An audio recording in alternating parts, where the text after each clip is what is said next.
Je me sens très mal parce que c'est pas moi qui ai pris la décision de partir en Syrie. Enfin, bien sûr que c'était moi, mais je ne l'accepte pas. Tous les matins, je me réveille avec des douleurs au niveau du dos, des épaules, j'ai un torticolis. Qu'est-ce qui s'est passé dans ma vie pour que je me retrouve là-bas? À la fin de mes humanités, on m'a proposé directement d'entrer dans la vie active. Un très bon poste. Je me questionnais sur la vie, pourquoi on est créé. Je voulais aussi apprendre ma religion. Je n'osais pas me rendre dans les mosquées, j'y connaissais personne et puis à l'époque, on n'y voyait pas beaucoup de jeunes filles. Alors j'apprenais sur Internet. 7 années plus tard, j'ai décidé de franchir le pas du voile. Je me suis sentie libre. C'est moi qui décide ce que je montre de mon corps. Mais mon cœur n'était pas complètement apaisé. En réalité, le comportement de la communauté m'attristait. Il y avait ce mélange culture-religion qui pour moi n'est pas cohérent. Je comprends pas certaines choses qui sont attribuées à la religion, des contraintes qui sont culturelles et pas religieuses. Si par exemple mon mari m'engueule, je peux pas lui répondre parce qu'une femme ne répond pas. C'est une mauvaise interprétation. Suivre la religion ne veut pas dire tout et n'importe quoi. Je m'en veux d'avoir été manipulée alors que j'ai toujours été contre ces formes d'extrémisme. J'ai même donné à mon mari le pouvoir d'utiliser la religion pour mieux me contrôler. Et ça, je le comprends seulement maintenant. Et c'est certainement pour ça que je l'ai suivi en Syrie. On s'est mariés en 2013. Il est d'origine marocaine et il avait ce respect de ma culture qui est autre. Je ne suis pas trop pour les mariages interculturels, sauf s'il y a un partage commun, une vision commune de la religion. Mon mari qui cherchait un emploi a décroché une bourse pour étudier la religion à l'université dans un pays du Golfe. J'ai démissionné pour l'accompagner et étudier l'arabe dans une école pour les épouses. Pourquoi ne pas partir et faire autre chose? Je voulais apprendre et comme je n'avais pas étudié en étant plus jeune, parce qu'à 18 ans j'ai travaillé directement, c'était comme un challenge. C'était du pur plaisir. La religion, pour moi, c'est une passion.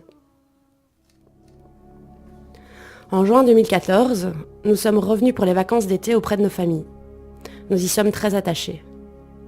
Comment résumer ce qui s'est passé? J'étais en contact avec l'épouse du meilleur ami de mon mari. Elle me disait qu'il fallait aller en Syrie pour aider. Elle a commencé à me sortir des versets complètement sortis de leur contexte. Aujourd'hui, je peux le dire. Elle avait des copines qui disaient « C'est trop bien là-bas, c'est l'islam. En Occident, tu ne peux pas vivre ta religion. Tu auras une maison, une voiture et on te trouvera le métier que tu veux exercer. » La femme pouvait conduire, disposer de son argent. C'était vendu comme un voyage. Mon mari, lui, il était sous l'influence de son ami avec qui il visionnait des vidéos de Daesh.